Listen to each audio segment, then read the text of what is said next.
Newsroom.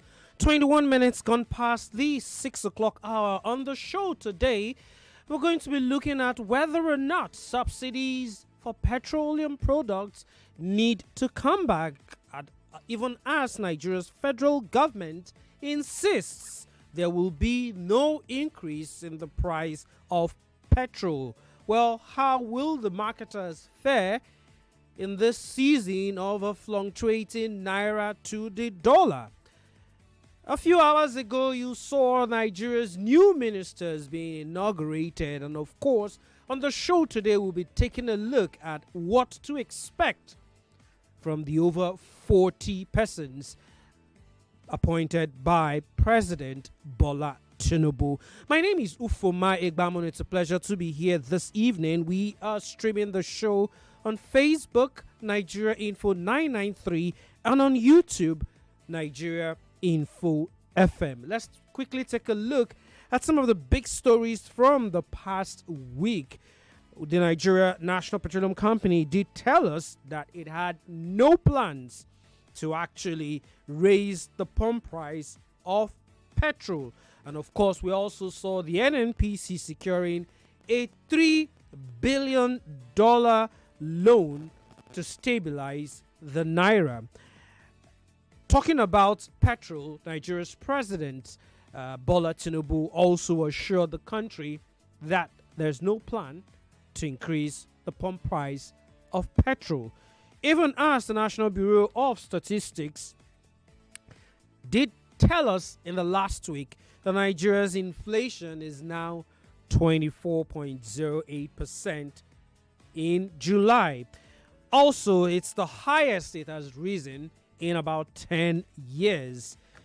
There was controversy even as the federal government dissolved the advertising standard panel, and that's as a result of the all eyes on the judiciary billboards that we've seen across the country. Also, suspended governor of the CBN, Godwin Emefiele, was charged with 20 new charges. Yeah. But of course, that case couldn't take place because someone was unable to appear in court. We also saw the NDLE seizing illicit drugs worth just almost 57 million naira in the last 8 months, according to them. And the defense headquarters told us about not so pleasant news: 36 military officers killed in Niger State. Also, the federal government gave 5 billion each to each of the 36 states and Abuja as palliatives for subsidy removal, even as organized labor were not particularly happy with that palliative. And of course, over the weekend, we saw Spain being crowned as Women's World Cup champion for the very first time in their existence. And of course, they beat the English women national team by a single goal. That's the issue involving the dollar exchange, which some marketers complained they might not be able to keep petrol at between 560, 570, and 600 naira in some areas.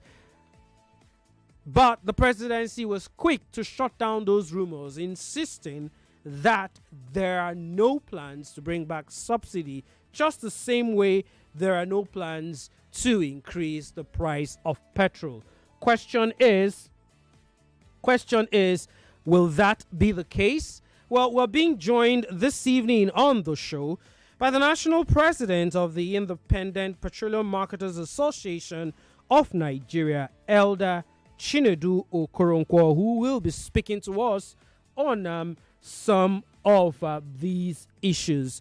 A very good evening to you, sir. Good evening for having me.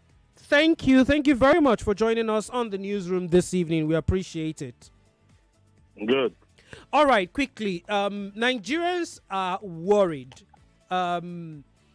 because some of them, or I would say most Nigerians, are already feeling the effects of the removal of subsidy and, of course, the increase in the price of petrol. Now, there were rumors over the last 10 days, 2 weeks, that there could be another increase, even though the presidency says that that's not going to happen. But first, let me ask you, do we really have a deregulated sector if the price is still being, you could argue, set by the NMPC?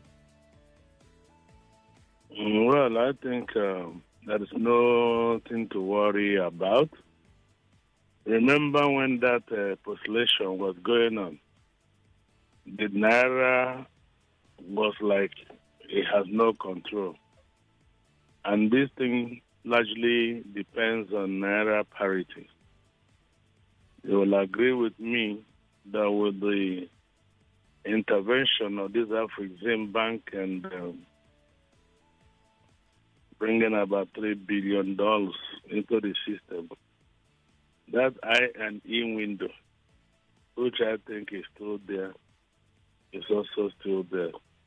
That is why I even, in my own discussion with Arise TV, I told them there will be no need for incremental expectation of this product, given the fact that that window of 700 and something still exists for now. And pretty soon, government also in their own wisdom through an NPC have really gotten that circle, which I think status quo antebellum must be maintained for now, pending when I think other inflows will come up.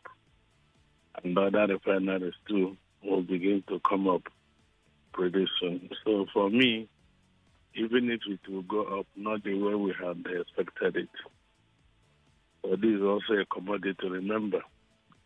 What happens in a commodity is either it will go up or it will go down. Like any other commodity, milk, beans, rice, all of them are commodity.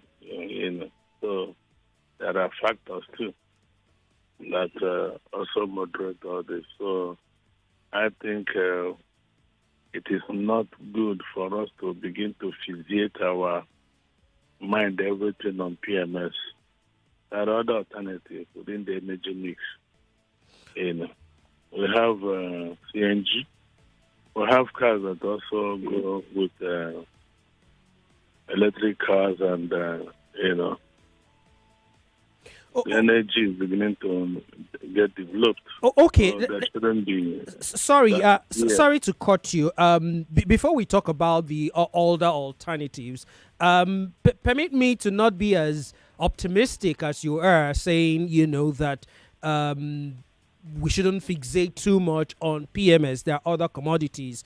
The price of PMS almost directly affects living in the country because it powers our cars, it powers our generators. It's like the live wire of the average Nigerian. So, and we've seen how in the last 2-3 months, the increase in petrol has affected everyone, rich, poor, old, young, every particular person. But you have said, in the course of your explanations that the loan gotten by the NNPC last week has more or less ensured that there's some form of temporary stability, right? And so we might not see the increase. Good. So, because the dollar parity within the black market and parallel market have really reduced. Okay. Those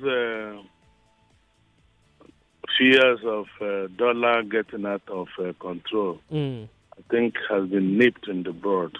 And if that is correct, it will also transcend along the chain. That is why I'm saying PMS is like any other commodity. And you also said, yes, people were worried because there was no alternative planned. But now the federal government has seen the need for other alternatives. You're talking about fuel, powering your house. This gas, you will also use it in cooking. The gas I'm talking about, CNG. The cost is cheaper than LPG, cheaper than petrol, even cheaper than the firewood you use, the biomass. And we have gotten the technology to bottle it for house use, that you can use it If, for instance, the CNG is selling per ton 700 or 800, this one will go for like 300. You're also making a serious saving. Okay. This So, transaction. which brings me Then back. your car will also use it. Okay. So it's not something when you start using it. It's not just for one thing. It will, within the value chain of energy mix is still there. Okay. Good explanations. But let me still take you up on what you said. Give or take, like you rightly noted, the loan from the NNPC has more or less kept it kept it almost the same way it was, and so Nigerians should not be scared of a possible increase anytime For soon. now, yeah. Yes. So again, using your words, for now, so meaning it is temporary. What happens? Like any other commodity. So what happens in the next few months, 3 months, 5 months, 6 months, 1 year, if that's a big if, the dollar to the naira increases again? What happens? Remember, on the promises of NNPC that by December this year, that's about how many months now that Port Harcourt refinery will be working. Okay. That alone will reduce the pressure on total importation. And you also know that number of motors using PMS have reduced. A lot of people are not even using it now. And the CNG, I'm telling you, is also gaining momentum. Where you have alternative, you might not kill your brain. And that will go a long way in solving this problem. Okay. I see a future where the energy utilization in this country will be determined locally here, where people will begin to go after things that is readily available. We have gas in billions of cups in this country. By the time we begin to use it, like federal government have also put in CNG implementation initiative, which I think will go a long way in addressing it and bringing a lot of players into the market, wherein people will now begin to see the need to transit from total dependence on Petrol. fuel. Okay, so Petrol. I find there's something that I don't quite understand. The spokesperson to the president, Aju Ngelale, in a TV interview a few days ago on TVC, to be precise, did say unequivocally that even if our refineries start working and all of that, it's not going to have much effect. It's not going to change the price of petrol. Those were his words. But I've heard you now say that, the NNPC says by December the Port Harcourt refinery will come up and it will, reduce the pressure on the importation of petrol. So which is it? Make me and the average Nigerian listening to Nigeria Info right now understand. Will it be that when our refineries start working, petrol price will come down? Or will it be what the spokesperson of the president said? Okay, let me give you a narrative. Remember that this crude will take it out there to refine and bring it. That transportation element in that, if you check it properly, it's over $40. Okay. And if we are doing it locally here, agreed that the crude is not going to be given locally, but it will be also charged in dollar, maybe using Nigeria conversion, the I and E window. That alone can remove a little pressure. And they also pressure. How much is the little pressure? Could you convert it about to 40? I told you about $40. No, I'm talking in terms of naira now. How do you think, if petrol is about 570 now, if the refinery start working, what's the average you think it can come down to? Use $40 and do conversion rate at 750 now. You'll get it. Okay. That will. I'll try and do that math. That will be yanked off. Okay, now that makes a little bit of sense, at least some clarity in that sense. But the very first question I asked you was, and I'm trying to repeat it again. Okay. Do we really have a deregulated sector if the NMPC is more or less still setting the price of petrol for almost everybody in the industry? They are not setting the price. Okay, what is happening is that, they are spread. Okay. With the arrangement with OVH, that is Wando, right? Okay. Where they have acquired over 300 to 400 filling stations.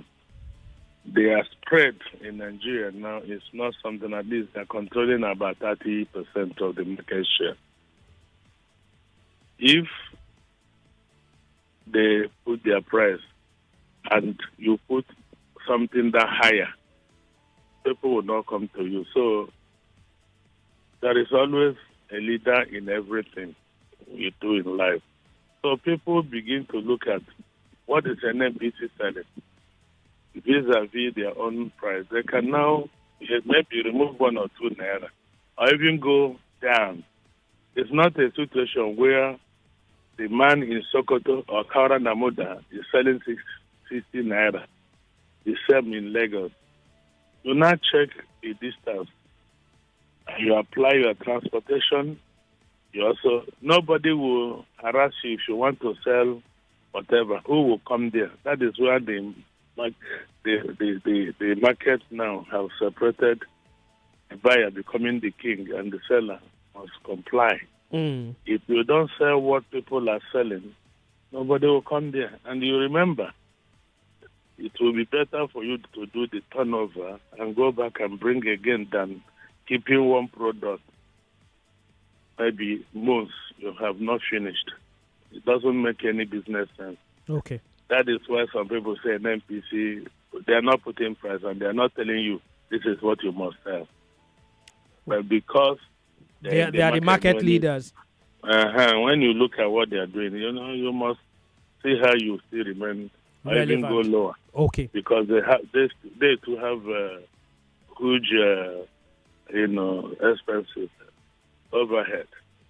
All right. Yeah. On a final note, because we do not have so much time on the show, how best do you think the federal government can solve the issues in the industry to ensure that the average Nigerian doesn't feel the pinch as much as it is happening over the last 3 months? Yeah, I think now government is making a lot of money. They should also see how they can inject it into other areas like agriculture, repairing the road, and also checking insecurity. Basically, then ensure that this PNG, there is a serious assistance. For instance, workers should have this conversion at a rate that it would not affect their livelihood. By the time they convert their cars to a reasonable number, this CNG does not remove fuel. It's a system where if you want fuel, you just switch. If you want gas, you switch. So the idea of repairing refinery will also be needed. If we don't even use the fuel here, we can sell it and make more foreign exchange. It's important. Then the pressure will begin to go down. Then these CNG buses that federal government have assured about 11,500 buses will also go a long way in ameliorating. If we can get our food, a hungry man is an angry man. Let there be food. Let us have access to move around. And ultimately, security is important. All right. Yeah. Okay, thank you very much. Lagos, we have been speaking to Elder Chinedu Okoronkwo, who is the National President, Independent Petroleum Marketers Association. We appreciate you for taking your time to join us on the newsroom, sir. You're welcome. All right, Lagos, that's our very first part of the interview on the show. Quickly, we'll be moving on now because just a few hours ago, Nigeria's President Bola Ahmed Tinubu inaugurated his new ministers, all 45 of them, of course, saw the oath to become new ministers. And already the Minister of the Federal Capital Territory held a press conference almost immediately. He's hit the ground running, like politicians would say. And he's warned, I'm talking the former River State Governor now, Nyesom Wike, he's warned everyone who has an illegal structure constructed in Abuja that it will be destroyed. Those were his words. Of course, that's what we're going to be talking about, not necessarily on Nyesom Wike. We're taking a quick look at Nigeria's new ministers and what to expect from them, even as we try to forge ahead in terms of governance. And I definitely will have another guest. I'm going to be speaking to the chairman of the Human and Environmental Development Agenda header, Olariwaju Suraju. Let me be certain if he has joined on the show. While we are here to Ross on the show, trying to quickly, I want to expect from ministers who are these most critical areas.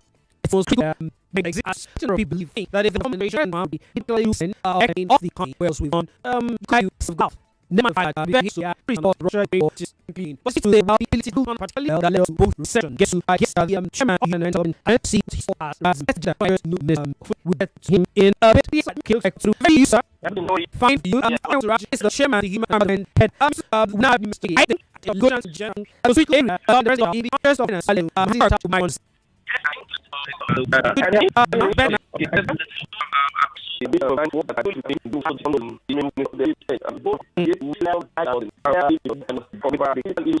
need to hold the people, the ministers up to, and then also the president who has been the appointer for them.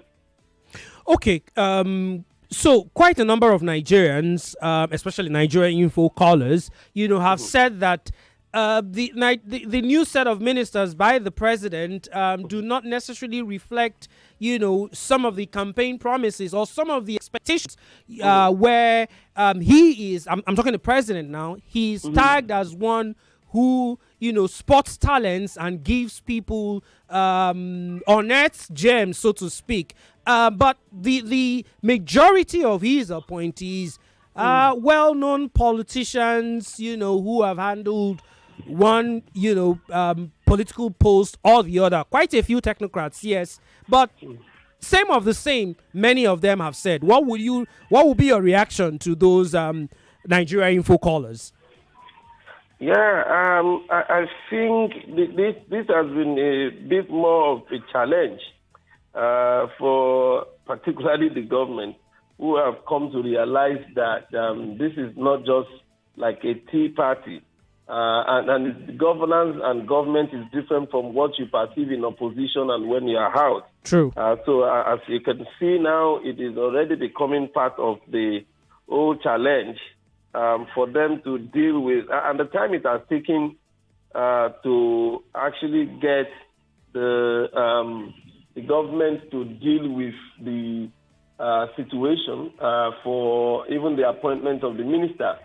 So this is not just what has been expected or anticipated by a majority of them, but this is now what is just also been the situation. So this is for Nigerians, we need to continue raising the bar in terms of our expectations and ensuring that we keep the government on the toes. Now it is not just the president again, so we have the ministers. And these ministers are meant to administer the affairs in their ministries and also the country generally. So every citizen and also stakeholders, the media and the rest, need to focus strongly serious attention. I think we're not doing enough. If we have Speaker, Senate President appointing aides in tens and also even some of the governors and the rest of them appointing 50, 30 aides. I think this is not what the public funds are meant to service. In the face of the abject poverty that is bedeviling the country. Oh, okay. Let's talk about quickly the FCT minister. Quite fiery. Talking about Nyesom Wike, former Rivers State governor.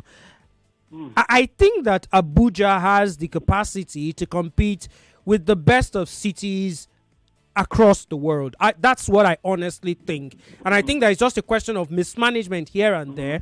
The last time I was in Abuja, I couldn't, for the life of me, understand how at 7 p.m. in the evening, moving from the airport and driving towards the city center, everywhere was dark. Like literally. And by the time we got to a point closer to the city center and I saw street lights, you could see the difference between the dark zone and the areas that have street lights. Just something as simple as street lights, literally change the complexion. He has come out firing on all cylinders. Do you think he's got what it takes? I'm talking Nyesom Wike now, to change the Abuja master plan and make it as I think it can be against competing against the better cities in the world?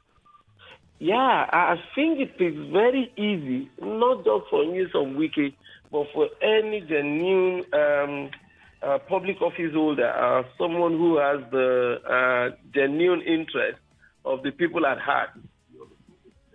Yeah, it's extremely easy for them to make the impact with the FCT in Abuja. The abundant resources, like you rightly said. But unfortunately, what we've had in the past has been just complete mismanagement and diversion of funds. So there was a provision for CCTV camera in the whole of Abuja. That was a project that was approved and awarded, and nothing eventually came out of it. We never saw that, and then the fund also disappeared. This is the gateway into the FCT, and like you rightly observed, the electricity, even where you have the street lights, they are not working, and in some of the areas, they are just not there. And this is where the president also applies each time he travels out of the country, but it's because there's not really been very serious concern, and people are not made to also pay for their failure or inadequacies. So it's extremely difficult sometimes to get our public office holder to understand, the need for them to live up to the expectation. So it's not about Wiki. I mean, this is about any genuinely interested and committed politician that it's extremely difficult issue to deal with the issues and then also make the necessary impact. All right. There's so many questions I would have loved to ask you. Unfortunately, time not on our side. But it's an ongoing conversation. They just got into office, so maybe we will still have enough time, to talk about this. But thank you very much, Mr. Suraju. Always my pleasure. All right. Mr. Suraju is the chairman of the Human and Environmental Development Agenda header. And of course, we've been trying to take a quick look at the ministers and what the enormous task they have, in hand.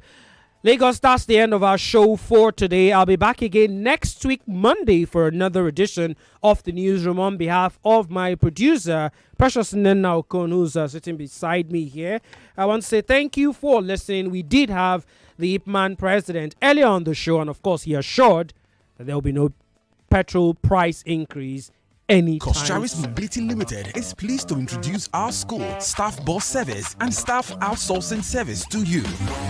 Charis Mobility Limited